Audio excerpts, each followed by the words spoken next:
Pasta 4. Em busca dos PSDs. Poor, Smart, Deep Desire to Get Rich. Manter uma boa rede de relacionamentos muito antes que a palavra networking entrasse na moda sempre foi uma preocupação de Jorge Paulo Lemann. Um tanto introspectivo e caladão, é comum escutar relatos de reuniões em que ele não apenas fica em silêncio, como também tomado por um tédio abissal, dá breves cochilos. Ele, desde cedo, percebeu que se cercar das pessoas certas representava uma tremenda vantagem. Após sua saída forçada da Libra, era chegado mais uma vez o momento de aplicar esse raciocínio. Jorge Paulo tinha uma boa ideia na cabeça, abrir sua própria corretora e uma equipe afinada para começar a seu lado, José Carlos Ramos da Silva e Luiz César Fernandes. Faltava algo importante: capital. O dinheiro que ele e Ramos da Silva receberiam pela venda da participação na Libra seria pago a prazo, mas para comprar um título de corretora era preciso dinheiro vivo. Como naquela época, 1971, a Bolsa de Valores vivia um período de euforia, o preço dos títulos estava altíssimo. Sem dinheiro para a corretora, Jorge Paulo e Ramos da Silva quase se contentaram em ter um negócio menor, uma distribuidora de valores. Negociavam a compra de uma pequena empresa chamada Vesper, que pertencia à construtora carioca Metropolitana, quando de repente foram interrompidos. Abre aspas. Um dia chegou um cliente do Jorge, praticamente um amigo, que perguntou o que a gente estava fazendo. Fecha aspas. Lembra Luiz César Fernandes. Abre aspas. Ele disse que sabia que estávamos comprando uma porcaria de uma distribuidora e que era um absurdo termos saído de uma corretora para fazer aquilo. Falou um monte. Fecha aspas. O cliente em questão era o cearense Adolfo Gentil, ex-deputado federal e dono do Banco Operador, sediado no Rio de Janeiro. Rico, entusiasta de tênis e 20 anos mais velho que Jorge Paulo, ofereceu-se para financiar a compra de uma corretora. Para ajudá-lo, chamou o amigo Guilherme Arinos Barroso Franco, um amazonense descendente de índios Tapajós e Itacoatiaras, que começou a carreira como contínuo do Banco do Brasil. Formado em Direito aos 26 anos, Arinos já havia se tornado assessor pessoal do ex-presidente Getúlio Vargas. Fanático por futebol, o Botafogo era sua paixão, ele chegou a ter quase 40 cadeiras cativas no Maracanã. Mais tarde, também ficaria conhecido como o pai do ex-presidente do Banco Central, Gustavo Franco. Estava fechado o time de financiadores da compra da corretora. Para encontrar um alvo de aquisição, a solução não poderia ter sido mais prosaica. Gentil colocou um anúncio no jornal, abre aspas, compra-se corretora, fecha aspas. Em agosto daquele ano, a aquisição estava concluída.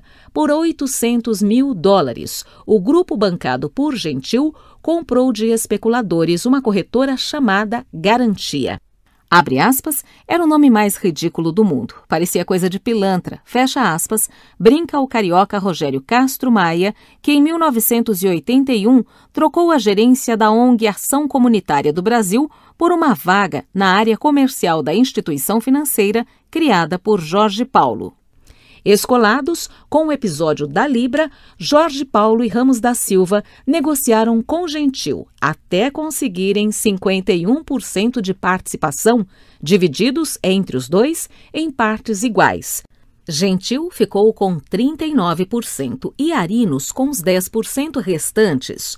Logo depois de formado esse quarteto inicial, Gentil venderia uma pequena fatia de sua participação a Luiz César Fernandes e a Hércias Luterbach, que fazia parte do grupo de antigos donos da corretora e quis permanecer no negócio. Além do nome pouco inspirador, a corretora Garantia não tinha muita coisa. Seu patrimônio era quase zero. O escritório, modestíssimo, localizava-se no edifício Avenida Central, um prédio de 34 andares na Avenida Rio Branco, 156, junto ao Largo da Carioca, no centro do Rio de Janeiro. A corretora Garantia ocupava 3 salas sem ar-condicionado na sobreloja do edifício. Uma para os operadores, outra para a administração e a terceira para a custódia dos títulos e ações em seu cofre. Abre aspas. A estrutura se limitava a 3 telefones e não tínhamos dinheiro nem para pagar secretária. Fecha aspas, diz Fernandes. Para os jovens sócios, a precariedade do escritório pouco importava. Eles estavam de olho no potencial da Bolsa de Valores do Rio, que atraía cada vez mais investidores. Em grande medida, estimulados pelo recém-criado Fundo 157, que permitia aos contribuintes do imposto de renda aplicar em ações até 12% do que deveria ser pago em tributos. Entre janeiro e março de 1971, o índice da Bolsa cresceu quase 48% e o volume de dinheiro movimentado mais que dobrou. Parecia bom demais para ser verdade. E era. A alta formidável era resultado muito mais de especulação que de crescimento real. Como toda bolha, essa também estourou. 2 meses depois da compra do título da Garantia, a Bolsa começou a cair e não parou mais. Em 18 meses, o índice despencou 61%. Jorge Paulo e seus sócios viam o principal negócio da corretora minguar a cada dia. De quebra, passaram a ser conhecidos como os investidores que pagaram mais caro numa carta patente. Um título que eles, sem nenhum orgulho, carregaram por quase 2 décadas. Não era exatamente um começo promissor. Com a crise da Bolsa e a urgência em buscar um novo caminho, a solução foi concentrar as atividades no open market. Jorge Paulo Lemann precisava mais do que nunca de uma equipe afiada. Agora que era um dos principais acionistas da empresa, podia colocar em prática os princípios de meritocracia em que sempre acreditou.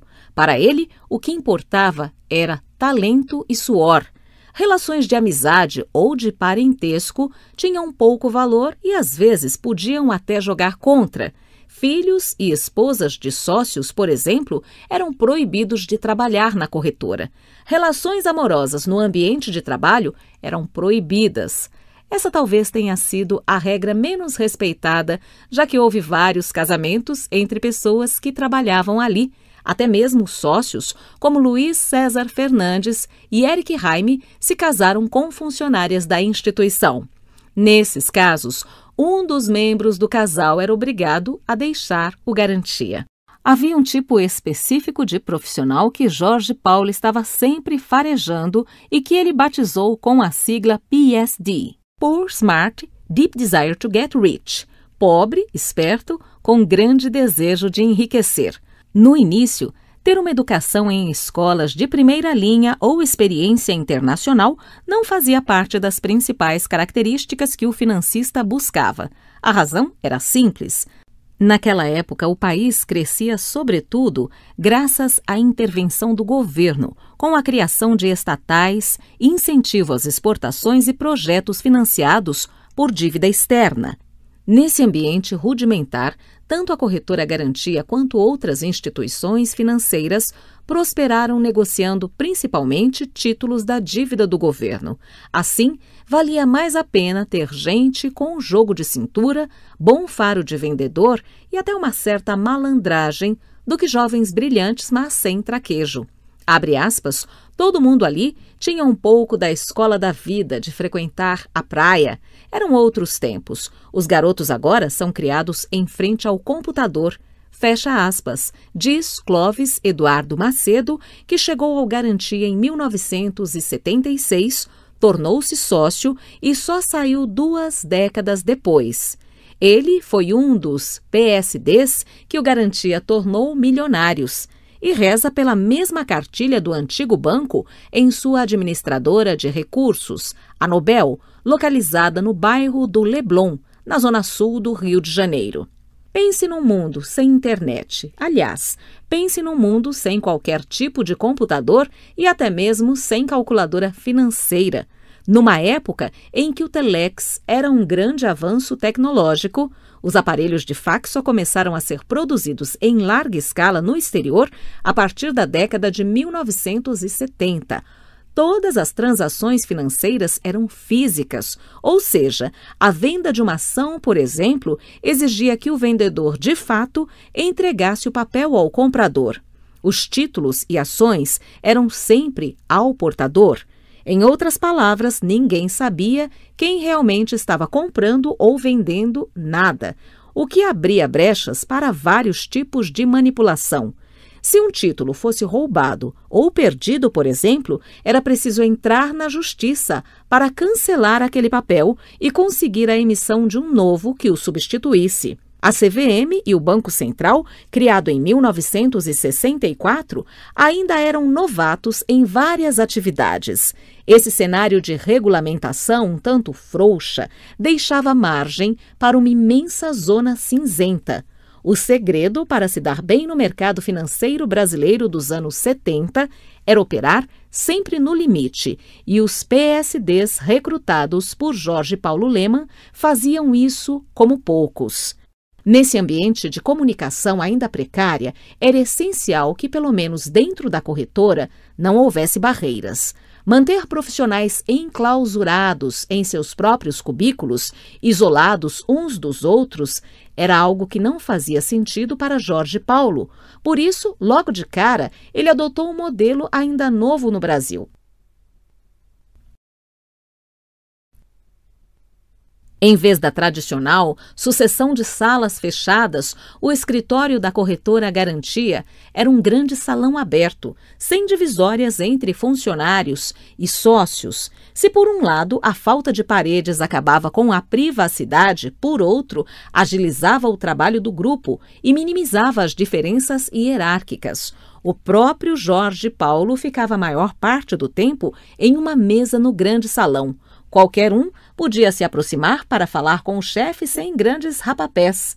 Em geral, ele e os outros sócios principais, Ramos da Silva, Arinos e Gentil, só se fechavam em suas salas particulares quando tinham assuntos confidenciais a tratar, para completar o clima de informalidade, enquanto na maioria das instituições financeiras o uniforme oficial dos funcionários consistia em ternos, sisudos e sapatos sociais, na corretora Garantia o pessoal vestia calças esportivas. Com o tempo, o caque se tornou praticamente a cor oficial e camisas com mangas arregaçadas, um figurino que lembrava mais o ambiente de um campus universitário que o de uma corretora de valores.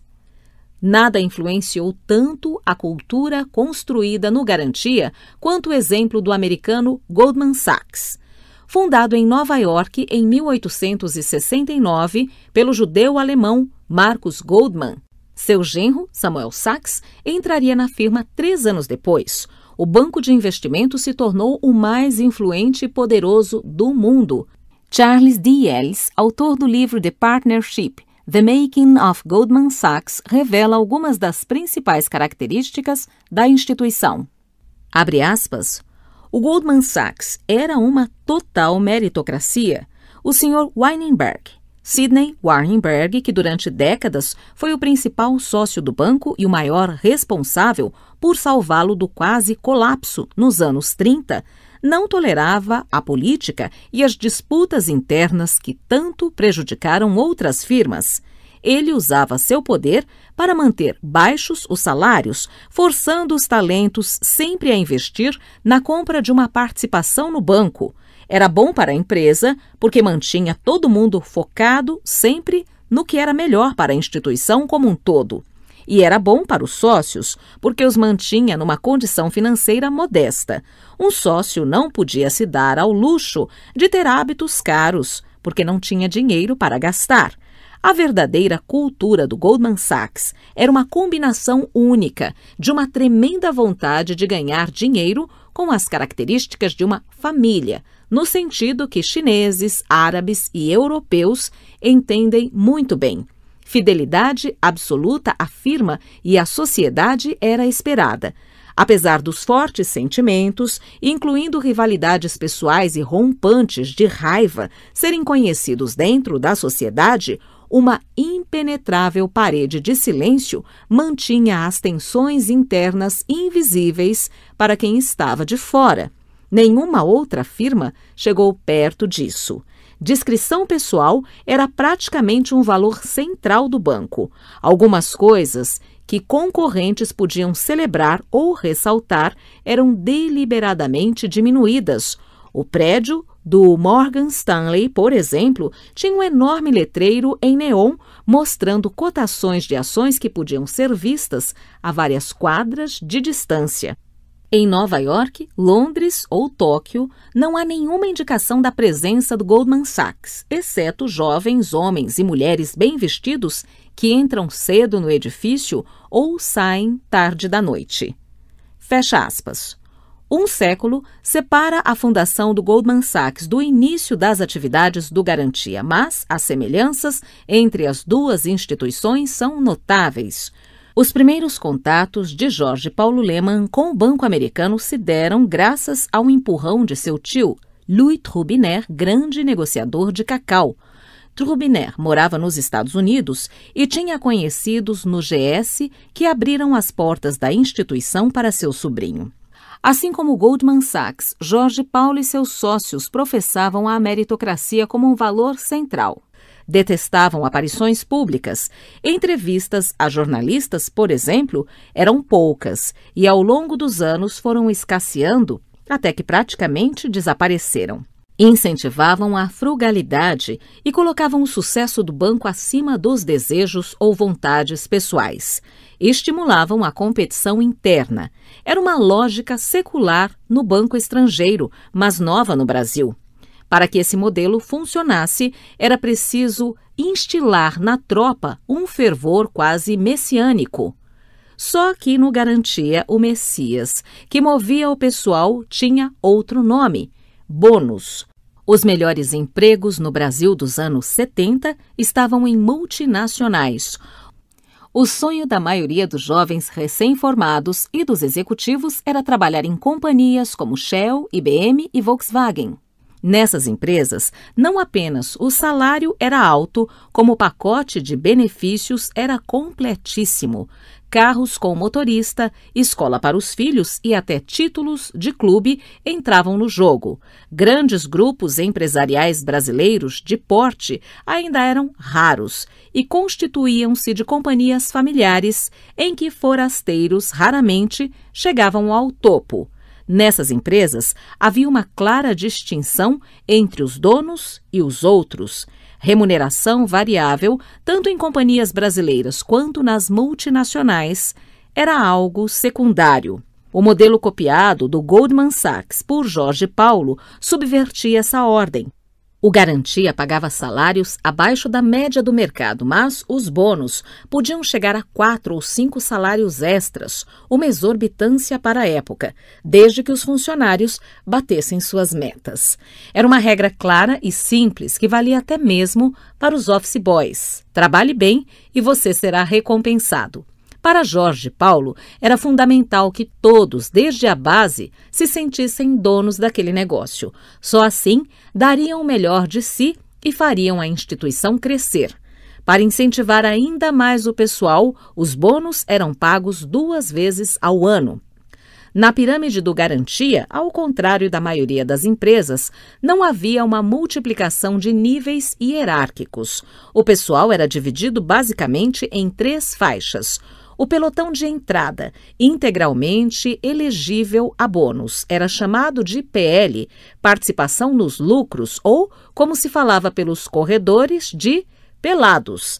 A faixa imediatamente acima era composta pelos comissionados. Em vez de receber um múltiplo do seu salário, como um pelado, cada comissionado embolsava uma pequena porcentagem sobre o lucro total da firma. Em geral, isso significava uma distribuição entre 0,1% e 0,3% do resultado final para cada um. Todos os pelados ascendiam ao grupo superior? Não. Havia um tempo mínimo para que um pelado se transformasse em comissionado? Não. Tudo dependia do desempenho. Essa migração de bonificável para comissionado era o primeiro grande salto proposto pela tal meritocracia pregada por Jorge Paulo. Nem quem conseguia dar esse pulo podia ficar tranquilo, como todos eram avaliados semestralmente pelos chefes, pares e subordinados. Qualquer um podia ter sua comissão reduzida se o desempenho naquele período ficasse abaixo do esperado. E para que alguém aumentasse sua comissão ou um novo comissionado fosse escolhido, alguém tinha que perder. Abre aspas. Quando os sócios saíam da sala de reunião e falavam para o pessoal o que tinha sido decidido, quem havia ganhado e quem havia perdido, não tinha mais conversa. Esporadicamente, alguém podia ir chorar lá com o Jorge, mas isso não era bem visto. Fecha aspas. Explica Diniz Ferreira Batista, um dos mais longevos sócios do Garantia. Diniz entrou em 1977 e saiu em 1995, quando tinha quase 5% de participação, para fundar o Banco Modal com outros 2 ex-Garantia, Clóvis Macedo e José Antônio Mourão. Tempos depois, outro ex-Garantia, Ramiro Oliveira, ocuparia o lugar de Macedo no Modal. Quem era bom subia. Quem não era, invariavelmente se tornava tema da chamada reunião da fumacinha, como era conhecido o encontro anual dos sócios para determinar aqueles que seriam demitidos. A praxe era dispensar anualmente cerca de 10% do quadro. Por mais de uma década, o Garantia trabalhou com uma equipe de pouco mais de 200 pessoas, uma regra criada por Jorge Paulo para evitar que a firma inchasse demais. Assim, mandar embora os piores era a única forma de abrir espaço para novos jovens talentosos. Nos dias em que acontecia a reunião da fumacinha, a tensão se instalava no banco. Quem era chamado pelo chefe logo depois de os sócios deixarem a sala de reunião já sabia seu destino. Rua, zona de conforto, era uma expressão que definitivamente não existia no vocabulário do Garantia. O segundo salto, ainda mais difícil, era se tornar sócio. Os privilegiados que compunham essa faixa embolsavam, além da comissão, dividendos. Ao longo dos quase 30 anos de história do Garantia, cerca de 40 funcionários alcançaram o topo.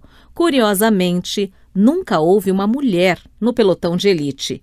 A única regra para chegar a esse Olimpo era trazer resultados espetaculares para a instituição e ser aceito por unanimidade pelos demais sócios, que definiam também de quanto seria a participação do novato. Os potenciais candidatos nunca sabiam se e quando se tornariam sócios, nem qual o tamanho de sua fatia. Para alguns ex-Garantia, isso significava uma falta de transparência no processo. Abre aspas. Do lucro do banco, 25% eram distribuídos como participação nos resultados, 15% como dividendos e 60% eram capitalizados. Fecha aspas, explica Batista. Abre aspas, era um dogma em que não se podia mexer. Fecha aspas. O sistema de remuneração variável do Garantia era agressivo não apenas se comparado às empresas brasileiras da época e às subsidiárias das multinacionais, mas também a outras instituições do mercado financeiro. Tome-se o exemplo do Multiplique, comandado pelo mineiro Antônio José Carneiro, conhecido como Bode, um apelido que ganhou ainda na infância por causa do sobrenome, e por Ronaldo César Coelho. O Multiplique foi fundado no Rio de Janeiro como uma corretora que anos mais tarde se transformaria em banco, uma rota idêntica à que seria traçada pelo Garantia. Ao longo da década de 70, cresceu exponencialmente até se transformar no maior rival do banco comandado por Jorge Paulo Lemann e seus sócios. De acordo com o livro Passaporte para o Ano 2000, escrito pelo executivo Luiz Kaufmann, diretor-geral do Multiplique de 1985 a 1990, No final de 1989, o grupo tinha um patrimônio líquido de 160 milhões de dólares e administrava quase 2 bilhões de dólares em ativos. Mas, ainda que o caminho percorrido tenha sido parecido, os estilos do Multiplique e do Garantia eram um bocado diferentes. Numa manhã de fevereiro de 2012, em seu escritório localizado no último andar de um prédio de 3 pavimentos, em uma rua tranquila do Leblon e decorado com 2 belíssimas telas do pintor gaúcho Iberê Camargo, Carneiro relembra o passado. Abre aspas, nós éramos os donos do mercado. Fecha aspas, diz ele, aos 70 anos sem esconder um sorriso. A principal razão para as diferenças entre o Garantia e o Multiplique é que desde 1978 a instituição comandada por Antônio José Carneiro e Ronaldo César Coelho tinha um sócio estrangeiro, o inglês Bank of London, com 50% de participação. O Bank of London seria comprado pelo Lloyds Bank anos depois. Nesse caso, distribuir ações entre os funcionários significaria desequilibrar a balança, algo que nenhum dos lados queria. Abre aspas, nós pagávamos salários mais altos, distribuíamos bônus no final do ano, mas oferecer sociedade não dava. Fecha aspas, diz Carneiro, que começou sua carreira como caixa de uma agência do Banco Mercantil de Minas Gerais, no Rio de Janeiro. Depois de vender a participação dos brasileiros para o Lloyds em 1997 por 600 milhões de dólares, Carneiro passou a investir em diferentes negócios, de agências de publicidade a construtoras. Em 2012, boa parte de sua fortuna provinha da participação em empresas de energia elétrica. No Garantia, ao contrário do que acontecia no Multiplique, era possível se tornar dono. Chegar ao topo, porém, custava caro. O banco não cedia uma participação acionária a um novo sócio. Ele a vendia. Um estudo de caso sobre o Garantia preparado anos atrás pelos ex-alunos do INSPER, Fernando Muramoto, Frederico Pascovitch e Roberto Pasqualone, detalha como os novos sócios pagavam sua participação. Abre aspas, em média 70% dos ganhos do novo sócio eram alocados para o pagamento dessas ações durante 2 ou 3 anos. Fecha aspas. Explica o estudo. Abre aspas, quantitativamente, 1% em ações poderia significar uma dívida inicial de 600 mil dólares para o novo sócio, que seria abatida com participação nos lucros, comissões e dividendos a juros anuais de 6% em dólares. Fecha aspas. Apenas 30% da remuneração variável dos sócios era embolsada na hora. Valores. 1. Gente boa, trabalhando como um time e com objetivos comuns, é o ativo mais importante e diferenciador de uma instituição. 2. Encontrar, treinar e manter gente boa é um esforço constante e permanente de todos. 3. A remuneração das pessoas deve ser estimulante, justa e em equilíbrio com os interesses gerais da instituição. 4. A avaliação das pessoas é um item essencial e construtivo para a instituição. 5. A principal função dos chefes é escolher pessoas melhores do que eles para dar continuidade à instituição. 6. Liderança é exercida por ideias claras e pelo exemplo diário nos mínimos detalhes. 7. Debater é importante, mas tudo tem de ter um responsável e, no final, alguém tem de tomar uma decisão. 8. O bom senso vale tanto e até mais do que ideias complexas. O simples é sempre melhor que o complexo. 9. A boa instituição está sempre querendo melhorar. Seja qual for o grau de sucesso, existe a possibilidade de melhoria. Isto garante uma vantagem competitiva duradoura. 10. Reduza sempre os custos. É uma variável sobre o seu controle e que garante a sobrevivência. 11. As inovações que criam valor são úteis, mas copiar o que funciona bem é mais prático.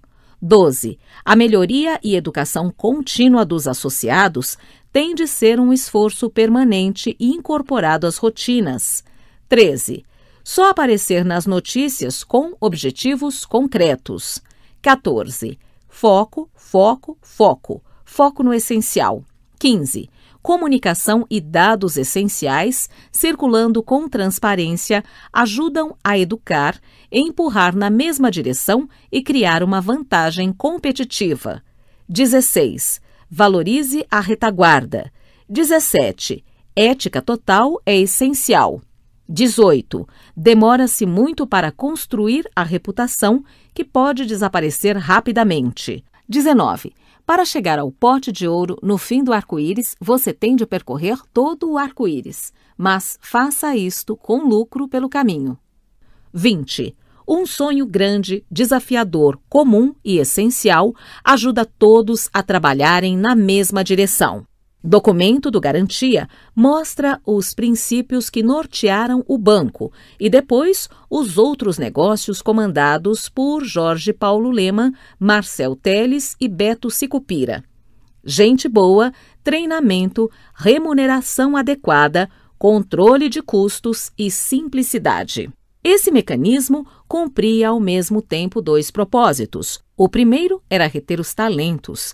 Deixar o banco antes de receber integralmente sua participação acionária parecia um péssimo negócio. Além disso, evitava que os sócios tivessem dinheiro demais no bolso e perdessem o foco no trabalho. Abre aspas. No começo era duro, porque o que você ganhava mal dava para pagar as ações, fecha aspas, lembra Diniz. Abre aspas, mas como todos achavam que aquele negócio ia vingar, quem tinha chance sempre queria comprar. Fecha aspas.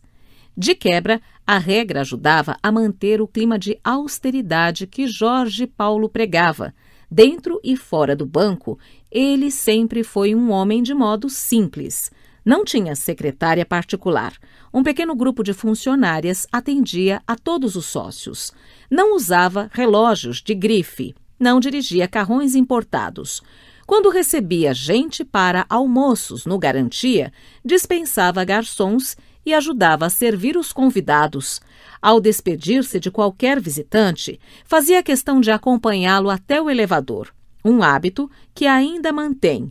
A simplicidade, aliás, o salvou de um aperto em 1991. Ele dirigia pela estrada Rio-Santos e parou em um posto de combustível para abastecer. Enquanto enchia o tanque, o local foi assaltado. Seu carro, um Passat com mais de 10 anos de uso, não despertou qualquer interesse dos marginais e Jorge Paulo pôde seguir viagem tranquilamente. O carioca José Antônio Mourão personifica como poucos a ascensão que era possível dentro do Garantia.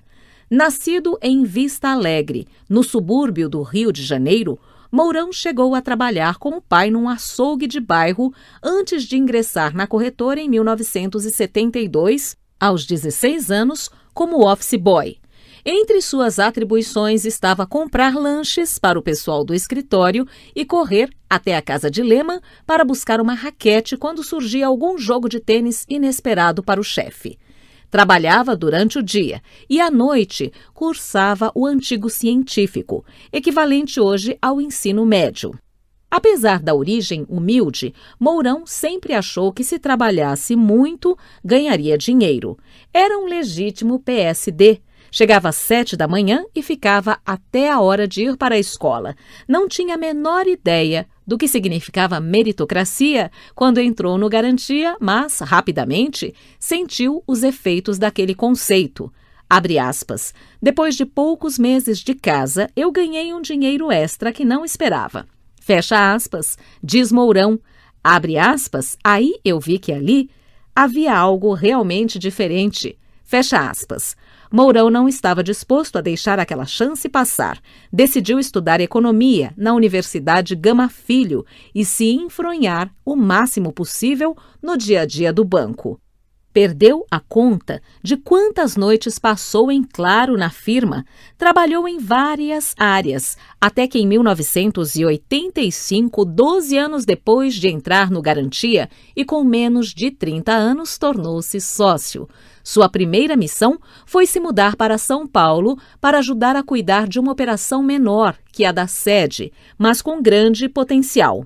A sociedade o obrigou a abandonar um antigo hábito, o de chamar o fundador do banco de seu Jorge Paulo. Abre aspas, um dia ele me disse que já éramos sócios e que não fazia mais sentido chamá-lo daquela maneira. Fecha aspas. Nada mal para um garoto que havia começado a carreira no Garantia carregando as raquetes do dono.